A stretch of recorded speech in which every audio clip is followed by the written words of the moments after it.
இன்றைக்கும் நம்ம மார்க்கெட் வழக்கம் போல் டவுனில் தான் இருக்குது. கிட்டத்தட்ட 77 புள்ளி நெகட்டிவில் இப்போ வந்து ட்ரேட் ஆகிட்டு இருக்கு. அதை பற்றி பார்ப்போம். எஸ்பிஐ ஃபண்ட் மேனேஜ்மெண்ட் ஐபிஓ முடிஞ்சு இப்போ லிஸ்ட் ஆகிருக்கு. கிட்டத்தட்ட 8% பாசிட்டிவாக வந்து ட்ரேட் ஆகிட்டு இருக்கு. அதை பற்றியும் பார்க்க போகிறோம். நம்ம சப்ஸ்கிரைபர்ஸ் நிறைய பேர் ஐடிசியை பற்றி கேட்டிருந்தாங்க. அந்த ஸ்டாக்கை பற்றியும் பார்க்க போகிறோம். அடுத்தது டாபர் இந்தியா ஸ்டாக்கை பற்றியும் நம்ம ஃபுல் டீட்டெயிலாக வந்து பார்க்க போகிறோம். லாஸ்ட்டாக சூப்பரான ஒரு கம்பெனியை பற்றி பார்க்க போகிறோம். ஒரு கம்பெனியை நம்ம செலக்ட் பண்ணும் போது என்னென்ன நம்ம வந்து செக் பண்ணோம், எந்தெந்த ரேஷியோவில் நம்ம செக் பண்ணோம் அப்படிங்கிறத நம்ம ஒரு எக்ஸாம்பிளோட வந்து பார்க்க போகிறோம். இந்த வீடியோ ஃபுல்லாக பாருங்கள், கண்டிப்பாக உங்களுக்கு ரொம்ப யூஸ்ஃபுல்லாக இருக்கும். அதுவும் லாஸ்ட்டாக பார்க்கக்கூடிய அந்த கம்பெனியை எப்படிலாம் நம்ம வந்து அனலைஸ் பண்ணி எந்த டைமில் நம்ம முதலீடு பண்ணால் நமக்கு அதிகமான ரிட்டர்ன் கிடைக்கும் அப்படிங்கிறது நல்ல தெளிவாக சொல்லியிருக்கேன். அதனால் கண்டிப்பாக அதை நல்லா வந்து பாருங்கள், உங்களுக்கு நிறைய நாலேஜ் கிடைக்கும். ஃபஸ்ட்டு நிஃப்டி 50 பற்றி பார்த்துடலாம். இன்றைக்கி நிஃப்டி 50 பொறுத்த வரைக்கும் காலையில் ஓப்பன் ஆகும்போது நெகட்டிவில் வந்து ஓப்பன் ஆனது. அதுக்கப்புறம் பாசிட்டிவ் போனாங்க, மறுபடியும் ஃபுல்லாக வந்து நெகட்டிவ் போயிட்டாங்க. இப்போதைக்கு 0.32% அதாவது 77 புள்ளி நெகட்டிவில் வந்து ட்ரேட் ஆகிட்டு இருக்கு. 24,160 புள்ளியில் இப்போதைக்கு வந்து இருக்குது.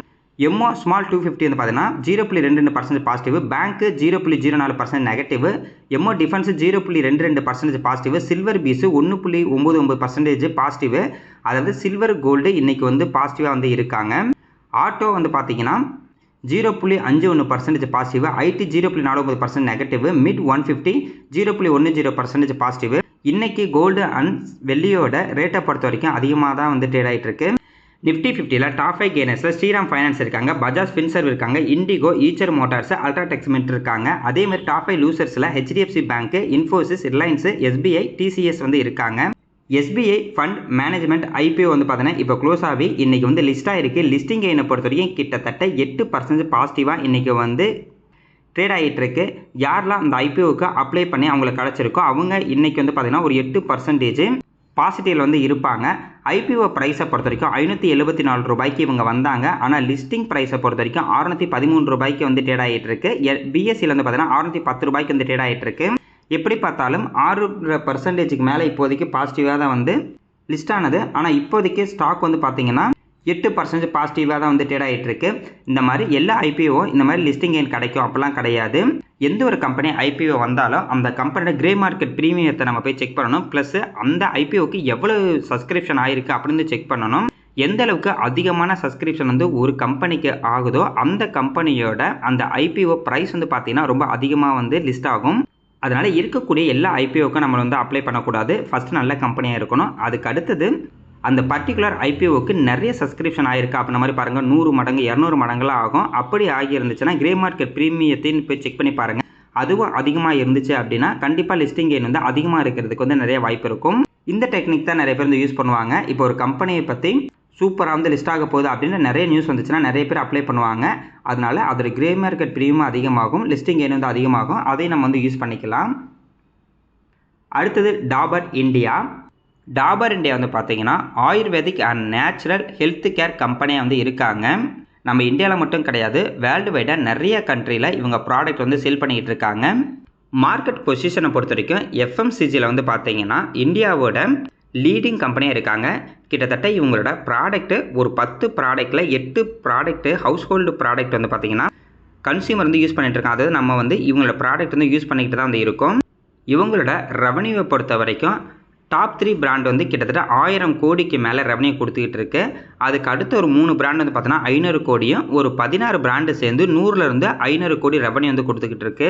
இவங்களோட பிஸ்னஸ் செக்மெண்ட்டை பொறுத்த வரைக்கும் எஃப்எம்சிஜியில் கிட்டத்தட்ட 70%, கன்சியூமர் கேரில் வந்து பார்த்தீங்கன்னா 55%, ஃபுட் அண்ட் பீவரேஜஸில் கிட்டத்தட்ட 15% ரெவன்யூ வந்துட்டு இருக்கு. இவங்களோட பிராண்ட் அப்படின்னு நம்ம வந்து பார்த்தோன்னா நமக்கு தெரிஞ்ச நிறைய பிராண்ட் இருக்குது.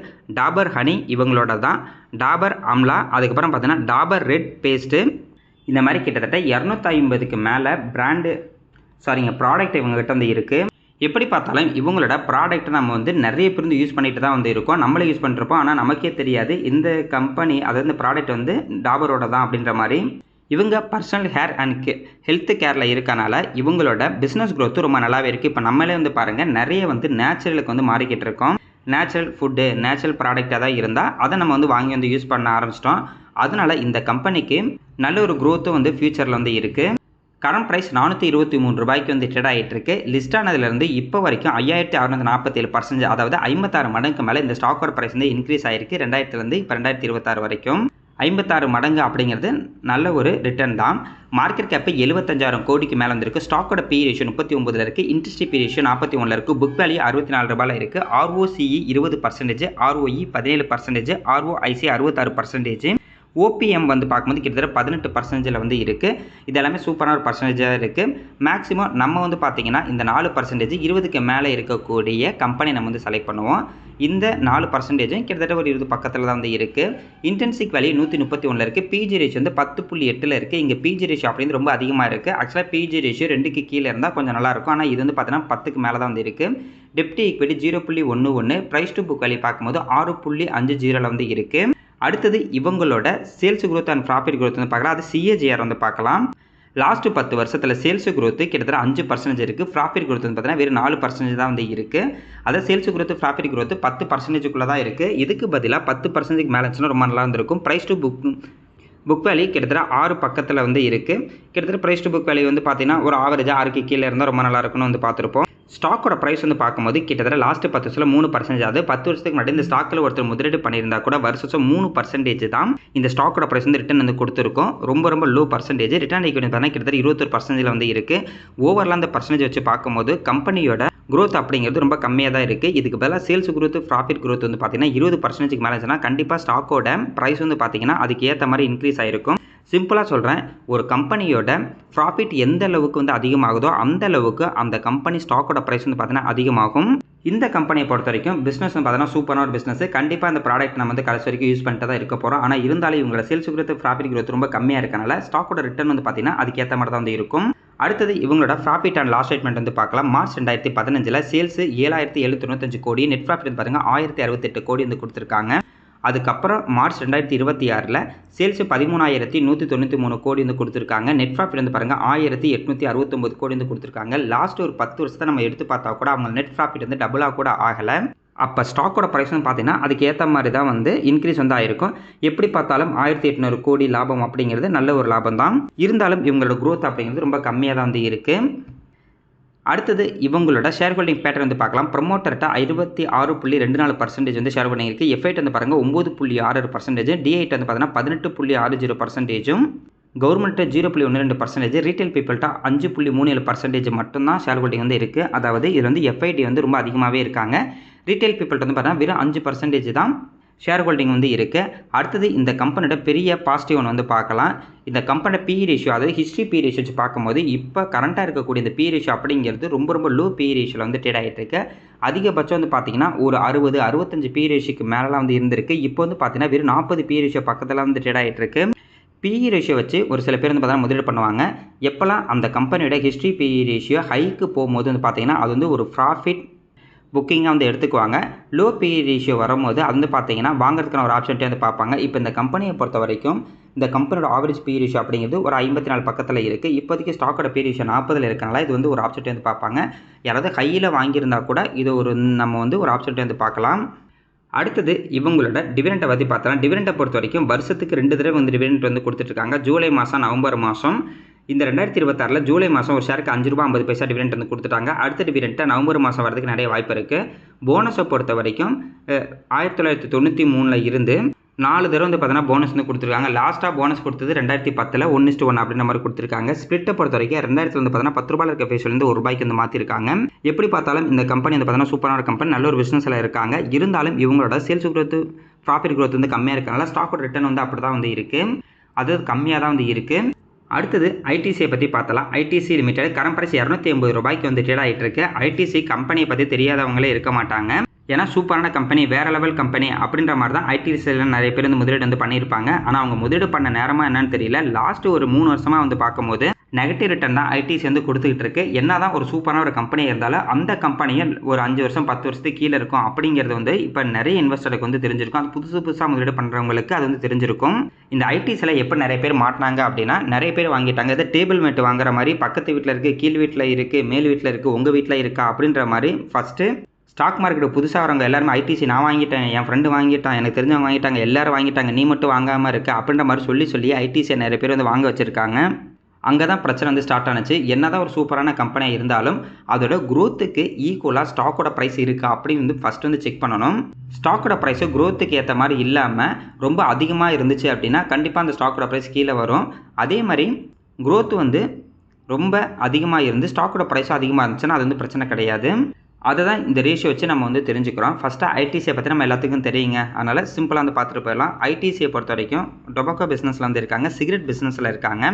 இவங்களுக்கு அதிகப்படியான லாபம் அப்படிங்கிறது சிகரெட் பிஸ்னஸ்லாம் வந்து இருந்துகிட்டு இருக்கு. கவர்மெண்ட் என்ன பண்ணாங்கன்னா சிகரெட்டுக்கான டேக்ஸ் வந்து அதிகமாகிட்டே இருக்காங்க. ஏன் அப்படின்னா சிகரெட்டை குடிக்கிறது வந்து கம்மி பண்ணணும் அப்படின்ற மாதிரி அவங்க சொல்கிறாங்க. இருந்தாலும் டேக்ஸ் வந்து அதிகமாக்கினாங்கன்னா அது அதிகப்படியான லாபம் வந்து கவர்மெண்ட்டுக்கு தான் வந்து கொடுக்க போகுது. கம்பெனிக்கு எந்த ஒரு பிரச்சனையும் கிடையாதுங்க. ஏன்னா எக்ஸாம்பிள் வந்து சொல்கிறேன், ஒரு 10 ரூபாய்க்கு ஒரு சிகரெட் விற்கிறாங்க. கவர்மெண்ட்டு நாளைக்கு 15 ரூபா வந்து டேக்ஸ் போடுறோம் அப்படின்னு சொன்னாங்க. அதாவது ஒரு 5 ரூபா டேக்ஸை ஏற்றுனாங்கன்னா ஐடிசி என்ன பண்ணுவாங்கன்னா 10 ரூபாயில் இருக்க அந்த சிகரெட்டு ப்ரைஸை வந்து 15 ரூபாய்க்கு மாற்ற போகிறாங்க. ஆனால் வாங்கி குடிக்கிற நமக்கு தான் வந்து பார்த்திங்கன்னா அது வந்து அஃபெக்ட் ஆகுமே தவிர ஐடிசிக்கு எந்த ஒரு அஃபெக்டும் வந்து ஆகாது. ஐடிசி அதுக்கான 10 ரூபாய்க்கு மறுபடியும் விற்றுக்கிட்ட லாஸுக்காக விற்க முடியும் அப்போல்லாம் பண்ண மாட்டாங்க. எந்த ஒரு பிஸ்னஸாக இருந்தாலும் டேக்ஸ் அதிகமாகுது இல்லைனா இன்புட் காஸ்ட்டு வந்து அதிகமாகுது அப்படின்னா அது கண்டிப்பாக கன்சியூமருக்கு தான் வந்து டேரெக்டாக வரும். அதனால் அதெல்லாம் வந்து ப்ராப்ளம் கிடையாது. அதுக்கு அடுத்தது பார்த்தீங்கன்னா எஃப்எம்சிஜியில் வந்து இருக்காங்க. பேப்பர் போட்ஸு பிராண்டு இவங்களோட தான். அதுக்கப்புறம் பேப்பர் அண்ட் பேக்கிங் பிஸ்னஸ்லேயும் இருக்காங்க, அக்ரி பிஸ்னஸ்லேயும் வந்து இருக்காங்க. இந்த மாதிரி வந்து பார்த்தீங்கன்னா இவங்க நிறைய பிஸ்னஸில் வந்து இருக்காங்க. இருந்தாலும் இவங்களோட க்ரோத் அப்படிங்கிறது கொஞ்சம் கம்மியாக தான் இருக்குது. நம்ம அடுத்தடுத்து வந்து பார்க்கலாம் ஏன் ஐடிசி இந்த அளவுக்கு கம்மியான ரிட்டர்ன் கொடுத்துருக்கு அப்படிங்கிறது வந்து இப்போ வந்து பார்க்க போகிறோம். கரண்ட் ப்ரைஸ் 280 ரூபாய்க்கு வந்து ட்ரேட் ஆகிட்டு இருக்குங்க. லாஸ்ட் 5 வருஷத்தில் வெறும் 31% தான் இந்த ஸ்டாக்கோட ப்ரைஸ் வந்து இன்க்ரீஸ் ஆயிருக்கு. இன்னும் கீழே போயிருந்துச்சுன்னா அது நெகட்டிவ் போயிடும் போல். மார்க்கெட் கேப்பை பொறுத்த வரைக்கும் 3,50,000 கோடிக்கு மேலே வந்துருக்கு. ஸ்டாக்கோட பி ரேஷியோ அப்படிங்கிறது 16.8 வந்து இருக்குது. கொரோனா வந்த டைமில் இது வந்து பார்த்தீங்கன்னா ஒரு 12 பி ரேஷியோ வரைக்கும் போணுச்சு. அதே மாதிரி இப்போ வந்து கீழே போயிட்டு தான் வந்து இருக்குது. புக் வேல்யூ 57.90 இருக்குது. டிவிடெண்ட் ஈல்டு 5%, நல்ல சூப்பரான ஒரு dividend yield. ROC 38%, ROI 29%, ROIC 59%, OPI 34% வந்து இருக்குது. ஓவராலாக இந்த பர்சன்டேஜ் ரொம்ப சூப்பரான ஒரு பர்சன்டேஜ். இந்த 4% பாருங்கள், நம்ம சொன்ன மாதிரி 20%க்கு மேலே வந்து இருக்குது. இருந்தாலும் இந்த ஸ்டாக்கோட ப்ரைஸ் கீழே போகிறதுக்கு காரணம் அப்படிங்கிறது நம்ம வந்து பார்க்கலாம். இன்டென்சிக் வேல்யூ 268 வந்து இருக்குது. பிஜி ரேஷியோ வந்து பார்த்தீங்கன்னா 5.65 இருக்குது. இங்கே இந்த பிஜி ரேஷியோ அப்படிங்கிறது கொஞ்சம் அதிகமாகவே இருக்குது. சேல்ஸ் குரோத்தை பொறுத்த வரைக்கும் 4.71%. ப்ராஃபிட் குரோத் பாருங்கள் நெகட்டிவில் இருக்குது லாஸ்ட் ஒரு வருஷத்தில். இதுவும் கண்டிப்பாக இப்போ வந்து அஃபெக்ட் ஆகும். டெப்ட் ஈக்விட்டி 0.03 வந்து இருக்காங்க. ப்ரைஸ் டு புக் வேல்யூ 4.87 வந்து இருக்காங்க. அடுத்தது இவங்களோட சிஏஜிஆர் வந்து பார்க்கலாம். சேல்ஸ் குரோத்தை பொறுத்தவரைக்கும் லாஸ்ட் 10 வருஷத்தில் 7% வந்து கொடுத்துருக்காங்க. ப்ராஃபிட் குரோத் வந்து பார்த்தீங்கன்னா 8% வந்து இருக்குது. 10க்கு மேலே கூட கிடையாது. அதே மாதிரி லாஸ்ட் ஒரு வருஷத்தில் ப்ராஃபிட் குரோத் அப்படிங்கிறது 40% வந்து அடி வாங்கியிருக்கு. அதனால ஸ்டாக்கோட ப்ரைஸும் இப்போ ரொம்ப வந்து அடி வாங்கிட்டு இருக்கு. லாஸ்ட் 10 வருஷத்தில் வந்து பாருங்கள், ஒரு 10 வருஷத்துக்கு முன்னாடி இந்த ஸ்டாக்கில் ஒருத்தர் முதலீடு பண்ணியிருந்தா கூட வருஷத்தில் 2% தான் இந்த ஸ்டாக்கோட ப்ரைஸ் வந்து இன்க்ரீஸ் ஆகிருக்கும். ரொம்ப லோ பர்சன்டேஜ். அதே மாதிரி 3 வருஷத்துக்கு முன்னாடி வாங்கியிருந்தா கூட 15% நெகட்டிவ் வந்து இருந்திருப்பாங்க. லாஸ்ட் ஒரு வருஷத்தில் வாங்கியிருந்தா கூட 33% வந்து நெகட்டிவ் தான் இருப்பாங்க. எப்போ வாங்கியிருந்தாலும் ஐடிசி வந்து பார்த்தீங்கன்னா இப்போ நெகட்டிவ் ரிட்டர்ன் தான் இருக்கும். ரிட்டர்ன் ஈக்விட்டி வந்து பார்த்தீங்கன்னா கிட்டத்தட்ட 32%க்கு மேலே வந்து இருக்குது. இதுக்கு முன்னாடி பார்த்தா டாபர் இந்தியா மாதிரியே தான் இந்த கம்பெனிக்கு என்ன பிரச்சனை இருக்குது அப்படின்னா சேல்ஸ் குரோத் ப்ராஃபிட் குரோத் வந்து பார்த்தீங்கன்னா ரொம்ப கம்மியாக தான் இருக்குது. இதுக்கு பதில் ஒரு 15% 20% மேலே இருந்துச்சுன்னா கண்டிப்பாக இந்த கம்பெனி ரிட்டர்ன் அப்படிங்கிறது வந்து ரொம்ப அதிகமாக தான் வந்து இருக்கும். வாங்கிட்டோம் என்ன பண்ணுறதுன்னு தெரில அப்படின்னா இந்த மாதிரி கம்மியாக இருக்கும் போது அப்பப்போ எல்லாரும் சொல்கிற மாதிரி 1, 2, 3 இந்த மாதிரி அக்குமுலேட் பண்ணுறத தவிர வேறு வழி கிடையாது. இதெல்லாம் வாங்குறதுக்கு முன்னாடியே நம்ம வந்து பார்த்தீங்கன்னா யோசிச்சிருக்கணும். இருந்தாலும் பார்ப்போங்க, இப்போதைக்கு கீழே போயிட்டுருக்கு. இப்போ தான் வந்து டேக்ஸ் போட்டாங்க. இவங்க ரிசல்ட்லாம் பார்க்கணும். ரிசல்ட் நல்லா வந்துச்சுன்னா பிரச்சனை கிடையாது. ரிசல்ட் எதுவும் மறுபடியும் கம்மியாக வந்துச்சுன்னா இன்னமும் கீழே போகிறதுக்கு ஒரு வாய்ப்பு இருக்கும். அதனால் கொஞ்சம் பொறுமையாக வந்து இருப்போம்.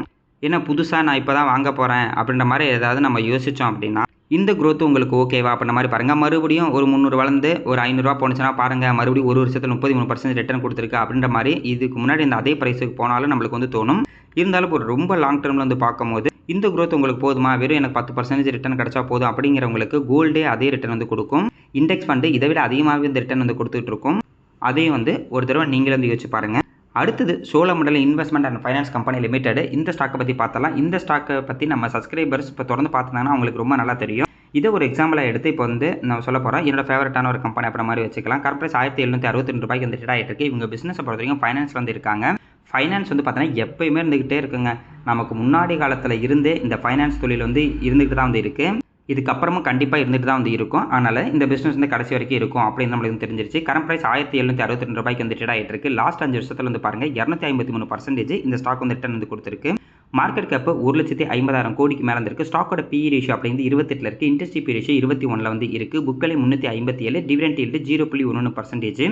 இதோட ROCE 9%, ROE 19%, ROIC 9%, OPM வந்து பார்த்தீங்கன்னா 68%ல வந்து இருக்குது. இந்த கம்பெனியை பொறுத்த வரைக்கும் ROCE அப்படின்றது 10%ல இருக்கனால நம்ம வந்து 20%க்கு மேலே தானே செலக்ட் பண்ணோம். அப்போ நம்ம நீங்கள் யோசிக்க வேண்டாம். இவங்க வந்து ஃபைனான்ஸ் அண்ட் பேங்க்கை பொறுத்த வரைக்கும் இந்த ROCE 10 பக்கத்தில் இருந்தாவே அது வந்து நல்ல ஒரு பர்ஃபார்மன்ஸ் பண்ணிட்டு இருக்காங்க அந்த பேங்க்கு இல்லைனா ஒரு ஃபைனான்ஸ் அப்படி நம்ம வந்து எடுத்துக்கலாம். இது வந்து ஓகே தான். இன்டென்சிக் வேல்யூ 1048 இருக்குது. PEG ரேஷியோ வந்து பார்த்தீங்கன்னா 1.14 வந்து இருக்குது. 2க்கு கீழே தான் இருக்குது. டெப்ட் ஈக்விட்டி 6.93. இவங்க ஃபைனான்ஸ் அப்படிங்கிறனால டெப்ட் ஈக்விட்டி கொஞ்சம் அதிகமாக தான் இருக்கும். ப்ரைஸ் டு புக் வேல்யூ பார்க்கும்போது 4.94 வந்து இருக்குது. அடுத்தது இவங்களோட சேல்ஸ் growth ப்ராஃபிட் growth வந்து பாருங்கள் கிட்டத்தட்ட 20%க்கு மேலே தான் வந்து இருக்குது. அதே மாதிரி தான் ஸ்டாக்கோட ப்ரைஸும் பாருங்கள் அதுக்கு ஈக்குவலாகவே 20%க்கு மேலே ரிட்டர்ன் கொடுத்துருக்கு. 10 வருஷத்துக்கு முன்னாடி இந்த ஸ்டாக்கில் ஒருத்தர் முதலீடு பண்ணியிருந்தா கூட வருஷம் 24% இந்த ஸ்டாக்கோட ப்ரைஸ் வந்து இன்க்ரீஸ் ஆகிருக்கும். சூப்பரான ஒரு ரிட்டர்ன். என்னதான் இதுக்கு முன்னாடி பார்த்த கம்பெனிலாம் பெரிய கம்பெனி ஐடிசிலாம் இந்த கம்பெனி மாதிரி எந்த ஒரு கம்பெனி இல்லை அப்படின்ற மாதிரி நம்ம கண்ணை கட்டிட்டு சுற்றினாலுமே ரிட்டர்ன் அப்படிங்கிறது வந்து பார்த்தீங்கன்னா கம்மியாக தான் வந்து இருக்குது. அதுதான் வந்து பார்த்தீங்கன்னா ரியாலிட்டி. நம்ம ரியாலிட்டியை தான் வந்து பார்க்கணும். எல்லாரும் சொல்கிறாங்க அப்படிங்கிறதுக்காக ஒரு கம்பெனி நம்ம போய் முதலீடு பண்ணக்கூடாது. நாளைக்கே ஐடிசியோட சேல்ஸ் growth ப்ராஃபிட் growth 20%க்கு மேலே இருந்துச்சுன்னா கண்டிப்பாக அந்த ஸ்டாக்கோட ப்ரைஸ் வந்து பார்த்தீங்கன்னா 20%க்கு மேலே வருஷம் இன்க்ரீஸ் ஆகிறதுக்கு நிறைய வாய்ப்பு இருக்கும். ரிட்டர்ன் ஈக்விட்டி வந்து பார்த்தீங்கன்னா கிட்டத்தட்ட 20%க்கு மேலே வந்து இருக்குது. இந்த கம்பெனி வந்து பாருங்கள் எல்லா பர்சன்டேஜும் ரொம்ப சூப்பராக வந்து இருக்குது. அடுத்தது இவங்களோட ப்ராஃபிட் அண்ட் லாஸ் ஸ்டேட்மெண்ட் வந்து பார்க்கலாம். மார்ச் 2015 ரெவன்யூ 3715 கோடியும் நெட் ப்ராஃபிட் வந்து பாருங்கள் 444 கோடி வந்திருக்கு. இது மார்ச் 2026 இவங்களோட ரெவன்யூ 31120 கோடி, நெட் ப்ராஃபிட் வந்து பாருங்கள் 5233 கோடி வந்து இருக்குது. 400 கோடி எங்கே இருக்குது, அதே மாதிரி 5000 கோடி எங்கே இருக்குது அப்படின்ற மாதிரி நீங்களே வந்து பார்த்துங்க. கிட்டத்தட்ட 10 மடங்கு வந்து அதிகமாக இருக்குது 2015 2026 வரைக்கும். அப்போனா ஸ்டாக்கோட ப்ரைஸ் வந்து பார்த்தீங்கன்னா 10 மடங்கு அதிகமாக இருக்கிறதுக்கு நிறைய வாய்ப்பு இருந்திருக்கும். இதை தான் முன்னே வந்து சொன்னேன். எந்த அளவுக்கு ஒரு கம்பெனியோட ப்ராஃபிட்லாம் அதிகமாகுதோ அந்த அளவுக்கு ஸ்டாக்கோட ப்ரைஸும் கண்டிப்பாக வந்து பார்த்தீங்கன்னா அதிகமாக இருக்கும். நீங்களே போய் செக் பண்ணி பாருங்கள். கண்டிப்பாக 2015 இருக்கிறத விட 2026 ஒரு 10 மடங்கு மினிமம் வந்து ஸ்டாக்கோட ப்ரைஸ் வந்து இன்க்ரீஸ் ஆகிருக்கும். அடுத்தது இவங்களோட ஹோல்டிங் வந்து பார்த்துடலாம். ப்ரொமோட்டர்கிட்ட 49.22%, F8 வந்து பார்த்தீங்கன்னா 24.45%, D8 வந்து பார்த்தீங்கன்னா 20.62%, ரீட்டைல் பீப்புள்கிட்ட 5.70% தான் ஷேர் ஹோல்டிங் வந்து இருக்குது. ரீட்டைல் பீப்புள்கிட்ட இருக்க ஷேர் ஹோல்டிங் அப்படி கம்மியாகிட்டே வந்து இருக்குது. இது கண்டிப்பாக ஒரு பாசிட்டிவாக இருக்கும். இப்போ இந்த ஸ்டாக் என்ன பண்ணலாம் அப்படின்னு பார்க்கும்போது இந்த கம்பெனி பி ரேஷியோ வந்து பார்க்கலாம். அதிகபட்ச பி ரேஷியோ அப்படின்னு 36 வந்து இருக்குது. கம்மியானது பார்த்தீங்கன்னா கரெக்டாக ஒரு 23 24 வந்து இருக்குது. ஒரு 2-3 வாரத்துக்கு முன்னாடி கூட இந்த கம்பெனி பி ரேஷியோ அப்படிங்கிறது 24 பக்கத்தில் வந்துச்சு. அது நல்ல ஒரு ஆப்ஷன்ட்டாகவே இருந்துச்சு. அந்த ஆப்ஷன்ட்டை நான் யூஸ் பண்ணிக்கிட்டேன். அப்போயே வீடியோவில் வந்து சொல்லியிருந்தேன் லோ பி ரேஷியோவில் இருக்குங்க அப்படின்ற மாதிரி. அதுக்கப்புறம் சடனாக வந்து பார்த்தீங்கன்னா ஒரு வாரத்துக்குள்ளே வந்து அப்படி ரிவர்ஸாகவே இன்க்ரீஸ் ஆகிருக்கு. பார்க்கலாம். இப்போதைக்கு இந்த கம்பெனியோட பி ரேஷியோ அப்படிங்கிறது ஆவரேஜ் பி ரேஷியோ கீழே தான் இருக்குது. மேபி இன்னமும் இந்த கம்பெனியோட பி ரேஷியோ 24-25 வந்துச்சுன்னா அது கண்டிப்பாக நல்ல ஒரு ஆப்ஷன்ட்டாக இருக்கும். லாங் டர்முக்கு இந்த கம்பெனி பார்த்தீங்கன்னா சூப்பரான ஒரு ஆப்ஷனாகவே நம்மளுக்கு இருக்கும். ஒரு கம்பெனியை சூஸ் பண்ணும்போது ஃபஸ்ட்டு அவங்களோட பிஸ்னஸ் பார்க்கணும். அதுக்கப்புறம் இந்த ரேஷியோ பார்த்தாவே ஓரளவுக்கு நல்ல ஒரு கம்பெனி நம்ம வந்து சூஸ் பண்ணிவிடுவோம். கம்பெனிக்கு எந்த ஒரு கெட்ட நியூஸும் வந்து இருக்கக்கூடாது. இந்த சோழமண்டலம் ஃபைனான்ஸ் வந்து பாருங்கள் கிட்டத்தட்ட 1759 ரூபாய்க்கு இன்றைக்கி வந்து ட்ரேட் ஆகிட்டு இருக்கு. மேக்ஸிமம் அதாவது 2000 இப்போ வந்து பார்த்தா கூட 332 மடங்கு வந்து லாபம் கொடுத்துருக்கு. அந்த அளவுக்கு இந்த ஸ்டாக்கோட ப்ரைஸ் அப்படிங்கிறது இன்க்ரீஸ் ஆகிருக்கு. ஏன்னா அந்த அளவுக்கு உங்களோட ப்ராஃபிட் வந்து பார்த்தீங்கன்னா இன்க்ரீஸ் ஆகிருக்கும். எந்த அளவுக்கு ஒரு கம்பெனியோட ப்ராஃபிட் இன்க்ரீஸ் ஆகுதோ அந்த அளவுக்கு கண்டிப்பாக ஸ்டாக்கோட ப்ரைஸ் ஒரு லாங் டேர்மில் வந்து ரிட்டர்ன் வந்து கொடுக்கும். இதை மட்டும் நீங்கள் சிம்பிளாக வந்து பார்த்துங்க போதும். பார்ப்பாங்க. இன்றைக்கி மார்க்கெட் நெகட்டிவாக தான் இருக்குது. நாளைக்கு பாசிட்டிவாக இருந்தால் ரொம்ப நல்லாயிருக்கும்.